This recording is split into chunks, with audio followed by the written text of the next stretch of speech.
Students, पिछले class में हमने किया था एक्सरसाइज 6.2 के क्वेश्चन नंबर 4 तक किया था। आज हम करेंगे क्वेश्चन नंबर 5 से आगे।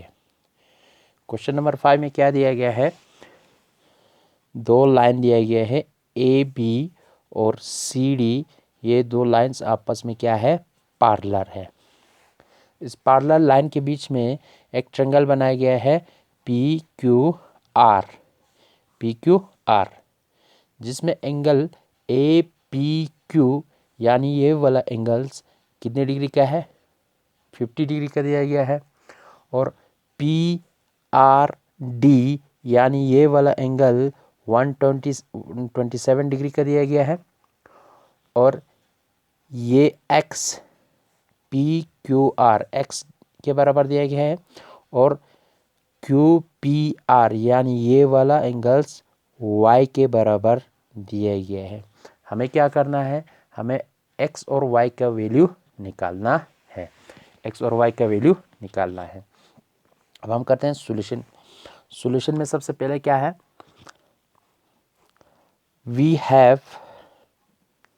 हमारे पास क्या है? A B parallel to C D. A B और सी डी क्या है? पैरेलल है। और इस पैरेलल लाइन में पी क्यू जो है ये वाला लाइन इस दो पैरेलल लाइन को क्या करते हैं? इंटरसेक्ट करते हैं। तो ये क्या बन गया? ट्रांसवर्सल लाइन बन गया। P Q is A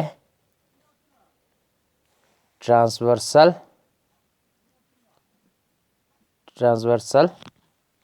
line. A B और सी डी आपस में पैरेलल है, जिसमें पी क्यू जो लाइन है वो क्या करते हैं? ट्रांसवर्सल लाइन है।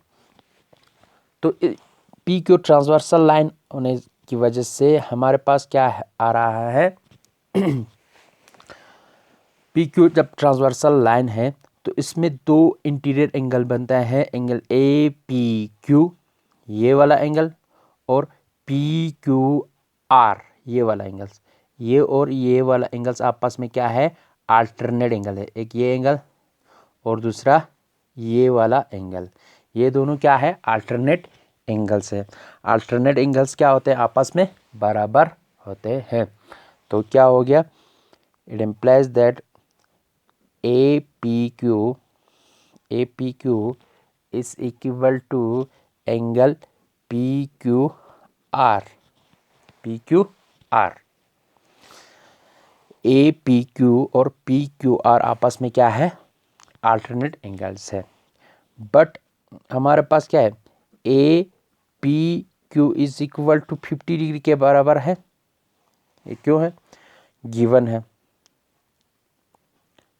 ए पी क्यू 50 डिग्री के बराबर है, ये हमारे पास गिवन था। और एंगल पी क्यू आर किसके बराबर है? एक्स के बराबर है। एक्स दिया गया है। तो it implies that A P Q हमारे पास क्या है? यहाँ पे एंगल लिखो। एंगल ए पी क्यू क्या है? 50 डिग्री है। और एंगल पी क्यू आर क्या है? एक्स है। मतलब एक्स इज इक्वल टू क्या आ गया? X is equal to 50 degree के बराबर आ गया। एक्स क्या आ गया? 50 डिग्री के बराबर आ गया। एक्स का वैल्यू निकल गया। अब हमें निकालना है वाई का value. Also A B is parallel to C D. A B और सी डी आपस में क्या है? पैरेलल है। और इसमें पी आर जो लाइन है, ये क्या है? ट्रांसवर्सल लाइन का काम करते हैं। P R is a transversal line. ये ए बी और सी डी आपस में क्या है? पैरेलल है, जिसमें ये पी क्यू क्या करते हैं? ट्रांसवर्सल लाइन का काम करते हैं। तो ट्रांसवर्सल लाइन में ये एंगल ए पी आर यानी ये दो एंगल्स और एंगल पी आर डी ये दोनों क्या होगा? इक्वल्स होगा। क्यों होगा? क्योंकि ये दोनों क्या है? अल्टरनेट एंगल्स है। Therefore angle A P are ये एंगल्स इस इक्वल टू किसके बराबर होगा, एंगल पी आर डी के बराबर होगा, पी आर डी के बराबर होगी, इसके बराबर होगा। लेकिन एंगल ए पी आर को मैं दो एंगल्स के सम में लिखूंगा, ए पी क्यू पी आर के सम में लिखूंगा, इन दो एंगल्स के सम में लिखूंगा। तो एंगल ए पी आर को मैं क्या लिखूंगा, एंगल ए पी क्यू, एक ये एंगल्स हुआ, दूसरा ये angles, plus angle Q P are, A P Q ये वाला एंगल हुआ, और एंगल क्यू पी आर, इन दोनों को जब प्लस करेंगे तो ए पी आर के बराबर हो जाएगा, is equal to angle P R D. अच्छा, ये दोनों आपस में बराबर क्यों है, इसके साथ लिखना है, यहाँ भी लिखना है, ये क्या है, अल्टरनेट इंटीरियर एंगल है, अल्टरनेट इंटीरियर एंगल। ये दोनों आपस में क्यों बराबर है, ए पी क्यू और पी क्यू आर आपस में क्यों बराबर है, क्योंकि ये दोनों अल्टरनेट इंटीरियर एंगल है। साथ साथ में रीजन भी लिखना है। अब इसमें क्या है, ये दोनों भी ए पी आर और पी आर डी आपस में बराबर क्यों है, ये दोनों भी अल्टरनेट इंटीरियर एंगल्स है, अल्टरनेट इंटीरियर एंगल्स है, ये दोनों भी बराबर आ गया। अब A P Q plus Q P R is equal to P R D के बराबर है। ए पी क्यू हमारे पास क्या है, 50 डिग्री है, प्लस क्यू पी आर क्या है, एक्स के बराबर है, और एंगल पी आर डी क्या है, 127 डिग्री के बराबर है। अब इसमें साथ में रीज़न भी लिखना है, कैसे आया, because angle A P Q is equal to 50 degree, angle P R D is equal to 127 degree, नीचे लिखता हूँ, angle A P R D is equal to 127 degree, और angle Q P R is equal to x के बराबर है। ये हमारे पास है, ये सब क्या है, गिवन है, ये सब क्या है, गिवन है, ये सब क्या है, गिवन है। तो 50 डिग्री प्लस ये वाई है, वाई के बराबर, क्यू पी आर क्या है, वाई डिग्री के बराबर है। तो ये आ गया 50 degree, Y is equal to 127 degree. अब मैं वाई का वैल्यू निकालना है, वाई का वैल्यू निकालने के लिए इसको इस साइड शिफ्ट करना पड़ेगा। 127 डिग्री यहाँ पॉजिटिव है, इसको यहाँ ले जाने से नेगेटिव बन जाएगा। तो y इज इक्वल टू क्या आ जाएगा, 127 में से 50 निकालेंगे तो 7 में से 0 7, 12 में से 5 7, 77 डिग्री आ जाएगा। हमें क्या निकालना था, x का वैल्यू निकालना था और y का वैल्यू निकालना था। x का वैल्यू आ गया हमारे पास, therefore x is equal to 50 degree and x is equal to 50 degree and y is equal to 77 degree. ये आ गया x और y का वैल्यू। हमें क्या निकालना था, x और y का वैल्यू निकालना था। x का वैल्यू आ गया 50 और y का वैल्यू आ गया 77 डिग्री। ये हुआ क्वेश्चन नंबर 5। अब हम आते हैं क्वेश्चन नंबर 6 पे। क्वेश्चन नंबर 6 को पढ़ने से पहले एक चीज़ हमें याद रखना है, एक चीज़ के बारे में पढ़ना है हमें, वो है law of reflection. Law of reflection, law of reflection में क्या बोलते हैं, आप लोगों ने फिजिक्स में पढ़ा होगा लॉ ऑफ रिफ्लेक्शन।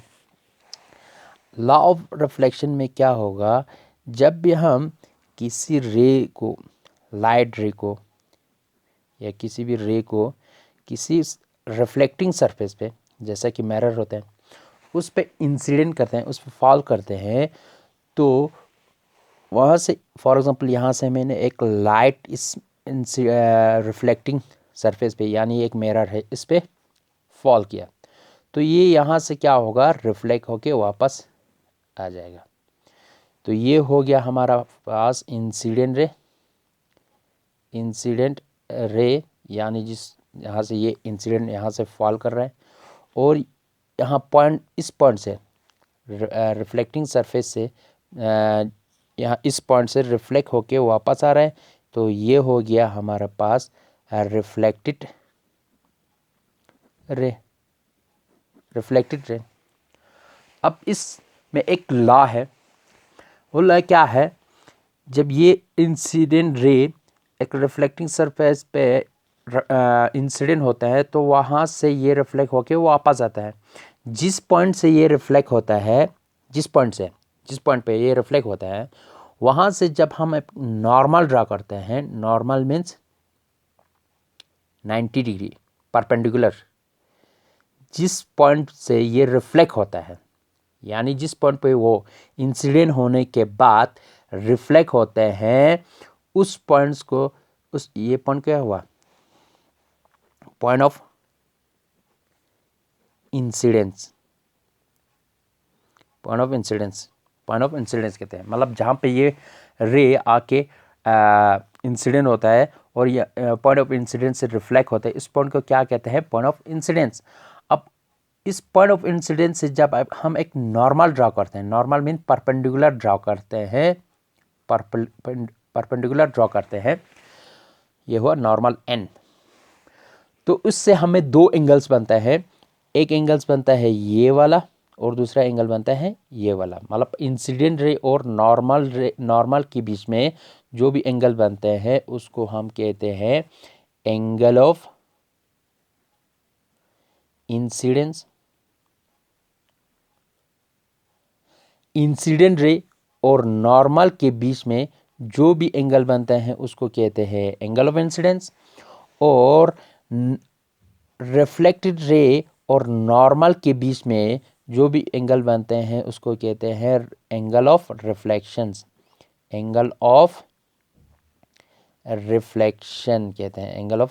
कहते हैं। ये हुआ एंगल ऑफ इंसिडेंस, ये हुआ एंगल ऑफ रिफ्लेक्शन। तो फर्स्ट लॉ ऑफ रिफ्लेक्शन में क्या कहते हैं, angle of incident is always equal to angle of reflection. तो क्या होता है लॉ ऑफ रिफ्लेक्शन में, angle of incidence is equal to angle of reflection. Angle of incidence और एंगल ऑफ रिफ्लेक्शन हमेशा क्या होते हैं, बराबर होते हैं। फिर से एक बार मैं रिपीट करता हूँ, एंगल ऑफ इंसिडेंट क्या होता है, एंगल ऑफ रिफ्लेक्शन क्या होता है। जब भी हम किसी रिफ्लेक्टिंग सरफेस पे एक लाइट रे फॉल करते हैं, तो ये रे जाके रिफ्लेक्टिंग सरफेस के एक पॉइंट से रिफ्लेक्ट होके वापस आते हैं। जिस भी पॉइंट से ये रिफ्लेक्ट होके वापस आते हैं उस पॉइंट को क्या कहते हैं, पॉइंट ऑफ इंसिडेंस। अब ये हुआ इंसिडेंस रे, ये हुआ रिफ्लेक्टेड रे, और ये हुआ पॉइंट ऑफ इंसिडेंस। इस पॉइंट ऑफ इंसिडेंस से जब हम नॉर्मल ड्रा करते हैं, मतलब पॉइंट ऑफ इंसिडेंट रे और रिफ्लेक्टिंग रे जहाँ से भी ये दोनों आके मिलते हैं, उस पॉइंट से जब हम नॉर्मल ड्रा करते हैं तो हमारे पास दो एंगल्स बनते हैं। एंगल ऑफ इंसिडेंट रे और नॉर्मल के बीच में जो भी एंगल बनते हैं वो होता है angle of incidence. Reflected ray और नॉर्मल के बीच में जो भी एंगल बनते हैं एंगल ऑफ रिफ्लेक्शन होता है। नॉर्मल क्या होता है, नॉर्मल जहाँ पॉइंट ऑफ इंसिडेंस से जब हम 90 डिग्री का यानी परपेंडिकुलर इस रिफ्लेक्टिंग सरफेस पे पॉइंट ऑफ इंसिडेंस से जब हम नॉर्मल यानी 90 परपेंडिकुलर ड्रॉ करते हैं उसको कहते हैं नॉर्मल। तो इंसिडेंट रे हुआ एंगल ऑफ इंसिडेंस हुआ, इंसिडेंट रे और नॉर्मल के बीच में जो भी एंगल बनता है वो हो गया एंगल ऑफ इंसिडेंस। और एंगल ऑफ रिफ्लेक्शन हुआ रिफ्लेक्टेड रे और नॉर्मल के बीच में जो भी एंगल बनता है उसको कहते हैं एंगल ऑफ रिफ्लेक्शन। और फर्स्ट लॉ ऑफ रिफ्लेक्शन में क्या कहते हैं? फर्स्ट लॉ ऑफ रिफ्लेक्शन में कहते हैं angle of incident is always equal to angle of reflection. Angle of incidence और एंगल ऑफ रिफ्लेक्शन हमेशा बराबर होते हैं। इसके अलावा दूसरा लॉ भी है, सेकंड लॉ ऑफ रिफ्लेक्शन, वो हमें इस क्वेश्चन में हमें यहाँ पे ज़रूरत नहीं है, फिर भी मैं आप लोगों को बता देता हूँ। तो इसमें क्या है, ये angle of incidence, sorry incident ray, reflected ray, एक इंसिडेंट रे है, ये रिफ्लेक्टेड रे है और ये नॉर्मल, तीनों एक ही प्लेन में आते हैं, एक ही प्लेन में आता है, सब क्या आता है, एक ही प्लेन में आता है। Incident ray, reflected ray and normals comes in, मतलब सभी ये तीनों इंसिडेंट रे, रिफ्लेक्टेड रे और ये नॉर्मल रे सब एक ही प्लेन में आ जाते हैं। ये law, second law of reflection, लेकिन इसकी अभी हमें ज़रूरत नहीं है। हमें अभी सिर्फ angle of incident is equal to angle of reflection के बारे में पढ़ना था। ये हमें क्वेश्चन नंबर 6 में आगे यूज़ होना है। तो ये हुआ angle of incident is equal to angle of reflection हमेशा इक्वल्स होते हैं। तो अब हम आते हैं अपने क्वेश्चन की तरफ, क्वेश्चन नंबर 6 पे। क्वेश्चन नंबर 6 में क्या बोल रहा है? क्वेश्चन नंबर 6 में है in figure P Q and R S are two mirrors. दो मिरर्स है, पी क्यू और आर एस। ये है पी क्यू मिरर। मिरर को हमेशा इस तरफ फिजिक्स में इस तरह रिप्रेजेंट किया जाता है। ये है बैक साइड, मिरर का बैक साइड, और ये नीचे वाला साइड क्या है, रिफ्लेक्टिंग साइड होता है। ये P Q and R S, P Q and R S क्या है, दो मिरर्स हैं। अच्छा, दो मिरर्स है, पार्लर टू ईच अदर, दोनों आपस में क्या है, पार्लर में रखा गया है। एन इंसिडेंट रे, एक इंसिडेंट रे है, A B strikes the mirror P Q. एक इंसिडेंट रे है, यहाँ से एक रे आ रहा है, ये स्ट्राइक कर रहा है पी क्यू मिरर पे at point B. Incident ray A B, मतलब यहाँ ये रे है, ए से स्टार्ट होके पी क्यू मिरर पे पॉइंट बी पे क्या कर रहा है, स्ट्राइक कर रहा है। फिर the mirror P Q at B, the reflected ray move along the B C. फिर ये जो ए से होके पॉइंट बी पे पी क्यू पे स्ट्राइक करता है। स्ट्राइक करने के बाद ये रे बी सी के अलोंग ये क्या करता है, रिफ्लेक्ट होके जाता है। रिफ्लेक्ट होके ये पॉइंट सी पे मिरर आर एस पे स्ट्राइक करते हैं। पॉइंट सी पे मिरर आर एस पे स्ट्राइक करते हैं। मिरर सी पे स्ट्राइक करने के बाद फिर से ये रिफ्लेक्ट होके सी डी की तरफ चले जाते हैं, सी डी की तरफ चले जाते हैं, सी डी की तरफ चला जाता है। तो again reflect back along the C D की तरफ चला जाता है।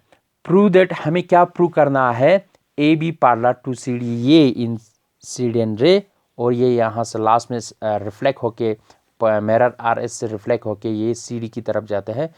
ये दोनों ए बी और सी डी को हमें पार्लर दिखाना है।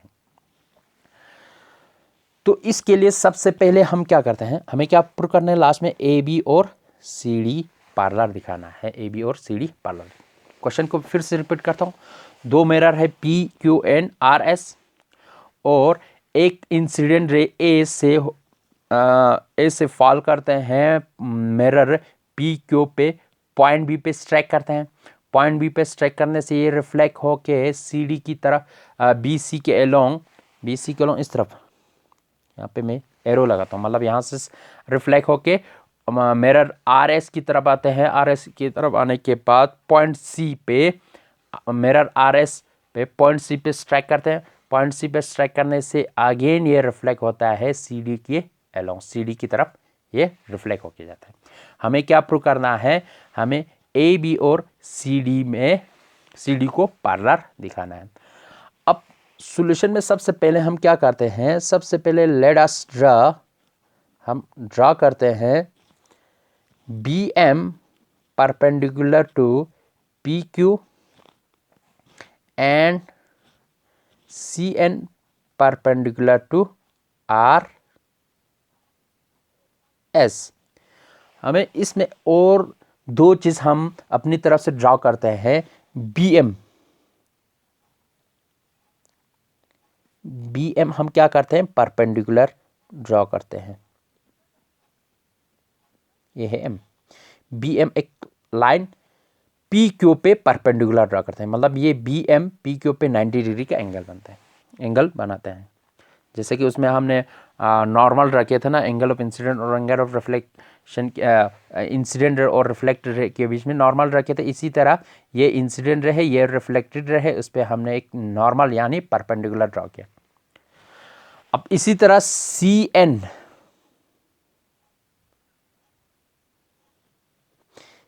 एक हम परपेंडिकुलर ड्रॉ करते हैं आर एस पे। ये चीज हमने अपनी तरफ से कर दिया।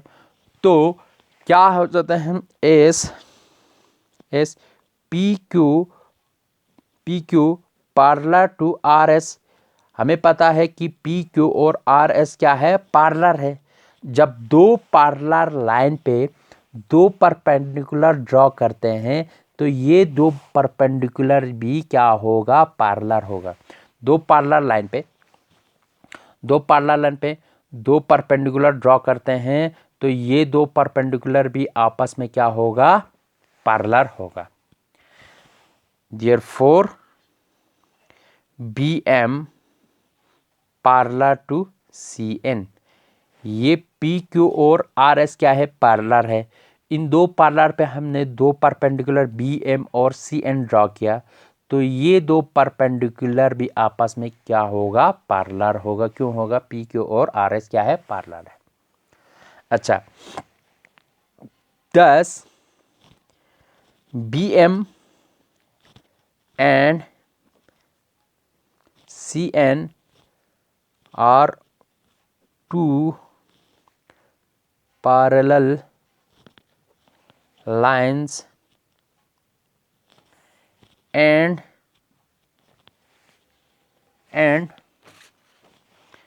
a transversal line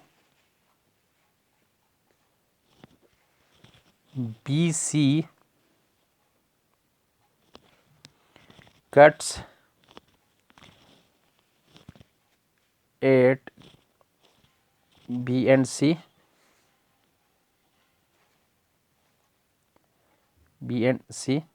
respectively। अब क्या है, अब हमें ये मिल गया कि बी एम और सी एन आपस में, बी एम और सी एन ये दो लाइंस क्या है, आपस में पार्लर है, जिसमें एक lines B C transversal line का काम करते हैं। ये दोनों बी एम और सी एन आपस में क्या है, पार्लर है, उस पर एक line B C transversal line का काम करता है, जो ये ट्रांसवर्सल लाइन बी एम और सी एन पॉइंट बी और पॉइंट सी पे क्या करते हैं, कट करते हैं, इंटरसेक्ट करते हैं। तो अब यहाँ पे कुछ एंगल बनते हैं, इनको मैं नाम रख दूंगा, एंगल 1, इसका मैं एंगल 2, इसका मैं एंगल 3, इसका मैं एंगल 4 नाम रख दूंगा। अब यहाँ पे क्या है, बी एन और सी एन आपस में क्या है, पार्लर है।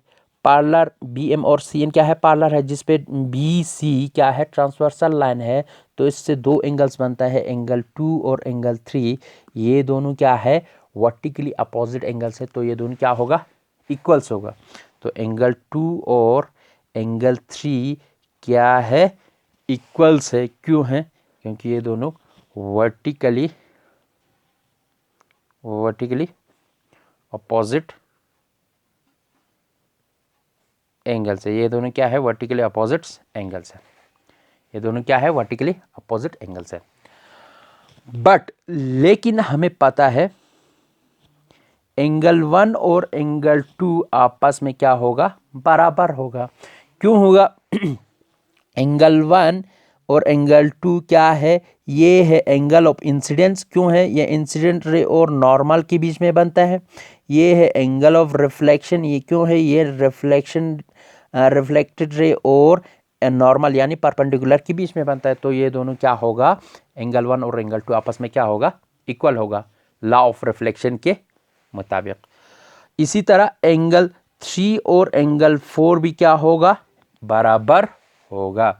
एंगल 3 और एंगल 4 भी बराबर होगा। क्यों होगा, ये एंगल ऑफ इंसिडेंस है, ये एंगल ऑफ रिफ्लेक्शन है, तो क्या होगा, because angle of incidence is equal to angle of reflections. Angle of incidence और एंगल ऑफ रिफ्लेक्शन क्या होते हैं, आपस में बराबर होते हैं। तो इट इम्प्लाइज दैट अब एंगल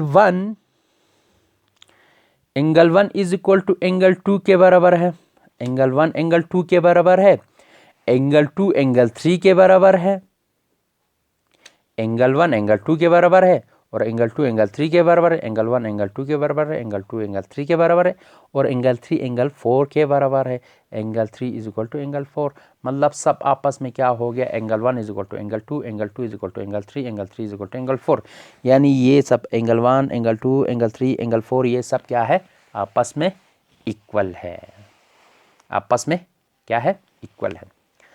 अब हम क्या करते हैं, एंगल 1 पे एंगल 2 प्लस कर देते हैं, एंगल 1 पे एंगल 1 और एंगल 2 एंगल 2 और एंगल 3 क्या है, angle 2 is equal to angle 3, angle 2 और एंगल 3 क्या है, आपस में इक्वल है। उस पे मैं एंगल 1 प्लस कर देता हूँ एंगल 2 पे, और एंगल 3 पे एंगल 4 प्लस कर देता हूँ, तो ये दोनों आपस में क्या होगा, इक्वल होगा। यहाँ क्या है, एंगल 2 और एंगल 3 क्या है, आपस में इक्वल है, तो इस पे दो इक्वल चीज़ ऐड कर देता हूँ, दो चीज़, एंगल 1 और एंगल 4 भी क्या है, एंगल 1 और एंगल 4 भी आपस में इक्वल है, तो मैं क्या करता हूँ, इस पे एंगल 1 प्लस कर देता हूँ, इस पे एंगल 4 प्लस कर देता हूँ। एंगल 1 और एंगल 4 क्या है, आपस में इक्वल है। जब दो इक्वल चीज़ पे एक इक्वल चीज़ ऐड करते हैं तो ये क्या होगा, आपस में इक्वल होगा। हमने क्या एग्जाम्स में पढ़ा था, किसके इक्वलिट्स के एग्जाम में पढ़ा था, when n equal things added to two equal things then their sums is always equal। ये चीज़ हमने पढ़ा था एग्जाम्स ऑफ इक्वलिट्स में। दो इक्वल चीज़ पे एंगल 2 और एंगल 3 पे एक इक्वल चीज़ एंगल 1 और एंगल 4 आपस में क्या इक्वल है, दो इक्वल चीज़ ऐड करते हैं तो ये दोनों क्या होगा, इक्वल होगा। Angle 1 plus angle 2, angle 1 plus angle 2 मतलब एंगल ए बी सी, ये वाला angle, it implies angle A B C. Angle 1 plus angle 2 क्या आता है, एंगल 1 प्लस एंगल 2, तो ये आ गया ए बी सी, ये होल एंगल्स, ये बराबर आ गया।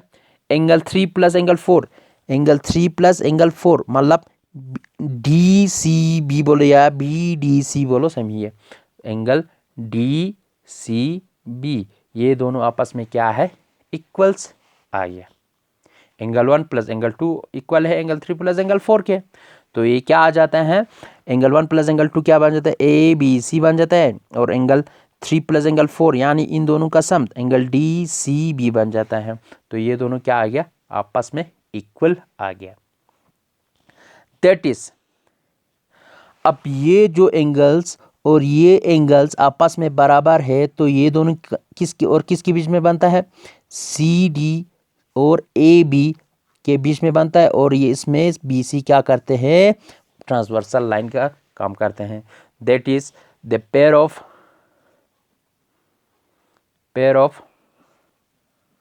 alternate angles are equal pairs of alternate angles। अब ये क्या बन जाता है, ये है एक एंगल्स, ये है दूसरा एंगल्स, तो ये एंगल्स और जब ये एंगल्स आपस में बराबर होगा तो ये दोनों क्या होंगे, पैरेलल्स बन जाएंगे, क्योंकि ये दोनों क्या है, अल्टरनेट एंगल्स है।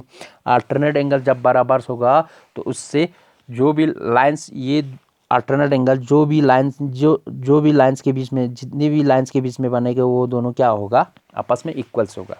देयरफॉर ए बी जो है सी डी के क्या होगा, पार्लर होगा। AB is equal parallel to CD। यही चीज़ हमें प्रूव करना था। तो ये हुआ क्वेश्चन नंबर 6। थोड़ा मुश्किल है, इसमें थोड़ा ध्यान आगे पीछे जाएंगे तो ये समझना थोड़ा मुश्किल है, इसीलिए ध्यान से इसको पढ़ना, 2 3 4 बार रिपीट करके देख लेना। अच्छा, ये हुआ क्वेश्चन नंबर 6। तो इस क्वेश्चन नंबर 6 के साथ हमारा एक्सरसाइज 6.2 खत्म हो जाता है। तो नेक्स्ट क्लास में हम पढ़ेंगे angle sum property of triangle. Angle sum property of triangle के बारे में पढ़ेंगे, फिर इसके बेसिस पे जो भी एक्सरसाइज होगा उस वो कर देंगे नेक्स्ट क्लास में। तो आज के लिए इतना काफ़ी है। Thank you very much.